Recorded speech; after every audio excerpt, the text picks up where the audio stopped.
जय हिंद दोस्तों, सैनिक समाचारों में आपका हार्दिक स्वागत है। सबसे पहले बात करते हैं रोज की तरह हेडलाइंस की। हेडलाइंस में आज एक गंभीर बात करूंगा कि बदजुबानी की चुभन से पूरे देश में हंगामा, माननीय रक्षा मंत्री जी को मांगनी पड़ी माफी। आखिर क्या है मामला, बहुत जरूरी है, ये वीडियो आपको सुनना होगा, रिएक्ट करना होगा। क्या ये बात करने का तरीका है? क्या आप ये समझ सकते हो कि ये किसी भी संसद के अंदर एक मेंबर ऑफ पार्लियामेंट को ये शोभा देता है? आखिर रक्षा मंत्री जी को मजबूरी में हाथ जोड़ने पड़े। देखिए बात करता हूं दूसरी, 8वां वेतन आयोग की घोषणा इसी साल संभव, मीडिया सूत्रों से रिपोर्ट। और दूसरी बात करता हूं लास्ट में, सर्कुलर 631 और ऑनरी नायब सुधार का मुद्दा माननीय प्रधानमंत्री जी के पास पहुंचा है कि इसको करो इंप्लीमेंट। हर जगह से यह मुद्दा फाइनल हो चुका है, संसदीय कमेटी हो, माननीय राष्ट्रपति हो, और कोर्ट में भी उसका डिसीजन पेंडिंग है। लेकिन आखिर इनके लाखों का एरियर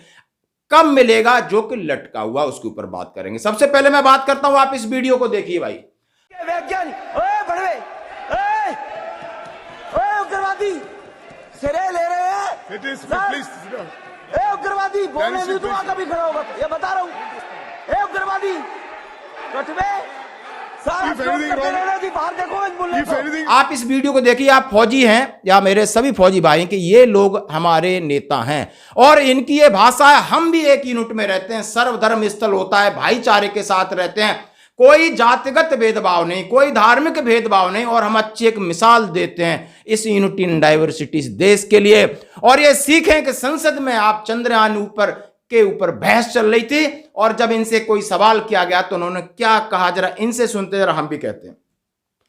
बहुत हंगामा मचा हुआ, अहंकार और बदतमीजी की पराकाष्ठा। संसद में बीजेपी सांसद रमेश बिधूड़ी और इन्होंने बसपा सांसद हैं दनिश अली को भड़वे, कटुवे, दल्ले, आतंकवादी ऐसे शब्द इस्तेमाल कर रहे हैं। ये कोई भाषा है? आप समझ सकते हो। यह सिर्फ ये नहीं है कि यहां तक सीमित रही, इसके बाद इनके बगल में बहुत सारे सीनियर नेता हैं, वो हंस रहे हैं। क्या बात है, पूरा देश देख रहा है, आपने देश ने आपको चुनकर भेजा है, और इस तरीके की जुबान शायद इस देश के अंदर अलगाव पैदा कर सकती है। आपके बच्चे विदेश चले जाएंगे, विदेश पढ़े हो, लेकिन यहाँ का रोजगार, बेरोजगार और भटका हुआ नौजवान इसका शिकार होता है, और इनके ऊपर कड़ी कार्रवाई होनी चाहिए। आप क्या सहमत इस बात से? लेकिन ये मामला इतना हंगामा हुआ, फिर माननीय रक्षा मंत्री जी को सदन में उठ करके माफी मांगनी पड़ी। दोस्तों, ये है इस देश की हालत। ये हैं ये लोग जो देश की दशा और दिशा तय करते हैं। ये दशा दिशा क्या तय करते हैं ये आप समझ सकते हो। बोला बाहर निकल, मैं तुझे बाहर देखता हूं। व्हाट इज नॉनसेंस, आप समझ सकते हो। इसके ऊपर अपनी प्रतिक्रिया जरूर देना। दोस्तों, बढ़ते हैं अगली खबर की तरफ। 8वें वेतन आयोग की घोषणा जल्दी। Various employees organise have been demanding the formation of the 8th pay commission date. Central employees believe that the 8th pay commission should be constituted in the current year to be implemented from January 1, 2026. For the some time this was talk of media reports that the NDA government at the central of considering the formation of 8th pay commission in India। जैसे ने कहा है कि अब ये मान चुकी है गवर्नमेंट, ये फॉर्मेशन कर रही है, कंस्टिट्यूट करने का ऐलान अभी कभी 1-2 महीने में जल्दी हो सकता है, क्योंकि इसके बाद इलेक्शन है, उसके बाद 8वें वेतन आयोग की प्रक्रिया होगी। अब जो भी लाभ हो 8वें वेतन आयोग का हो, किस तरह होगा वो बात की बात है। इसको अभी तक कंस्टिट्यूट करने का भी ऑर्डर नहीं दिया गया था, जबकि जैसा हम जानते 1 जनवरी 2026 से लागू है, तो आपको 2023 में इसकी संरचना पर काम करना चाहिए था। लेकिन एक मीडिया रिपोर्ट्स के हवाले आ रहा है कि गवर्नमेंट इसके ऊपर अपना पूरा प्लान कर रही है, और जैसे ही अंदर हो जाएगा बाहर आपके सामने एक ऑफिशियल खबर आएगी, क्योंकि अगले साल चुनाव है। चुनाव से पहले जो भी सेंट्रल गवर्नमेंट एम्प्लॉइज के वोट हैं या उनकी वोट बैंक है या उनको रिझाने का काम है, ये सरकार जरूर करेगी।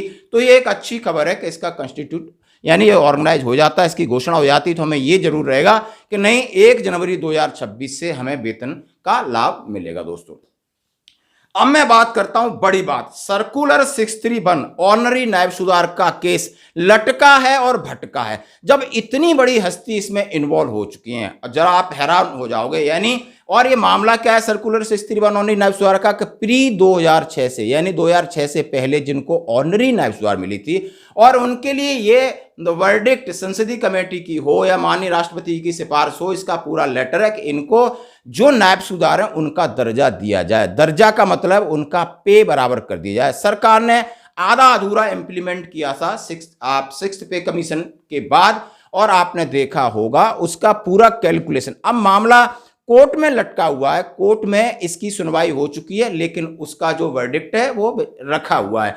तो अब इसके लिए माननीय प्रधानमंत्री जी और रक्षा मंत्री जी को चिट्ठी लिखी गई कि ये सारी चीज हर जगह से क्लियर है, एएफटी से क्लियर है, माननीय सुप्रीम कोर्ट से क्लियर है और संसदीय कमेटी की सिफारिश है, फिर आखिर प्रॉब्लम कहां है और क्या मामला है, जरा आप जरूर सुनिए, आपको खुशी होगी सुनकर के।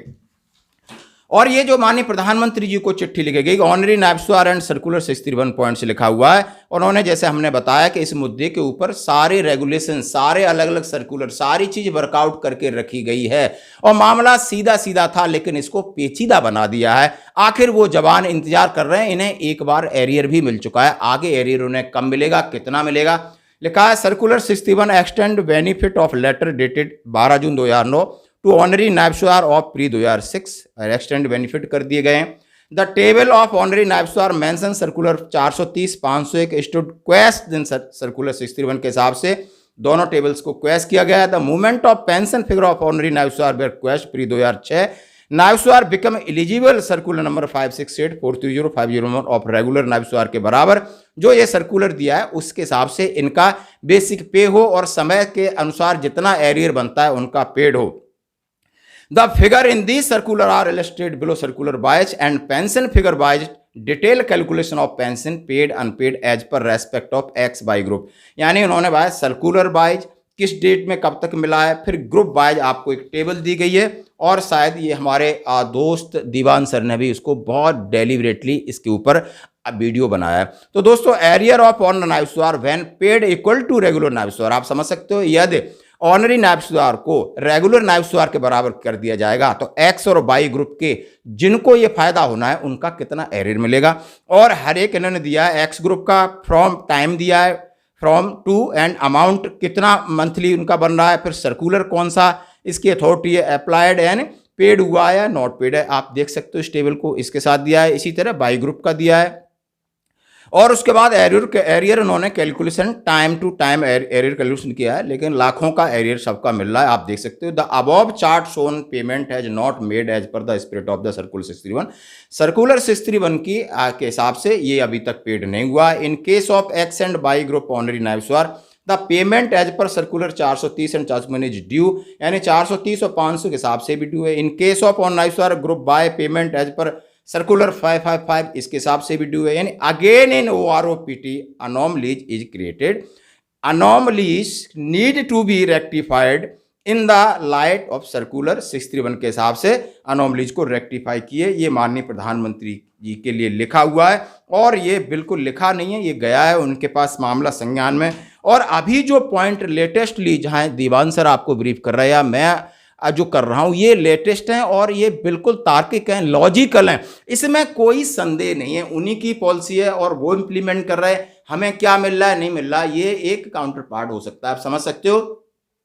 इसमें किसी तरह का कोई ऐसा नहीं है कि नहीं ये हवा में मार रहे हैं, जिसने मुंह खोल दिया वो बोल दिया, ऐसा कुछ नहीं। दोस्तों आज की खबरों में इतना ही, बने रही हमारे साथ। जय हिंद।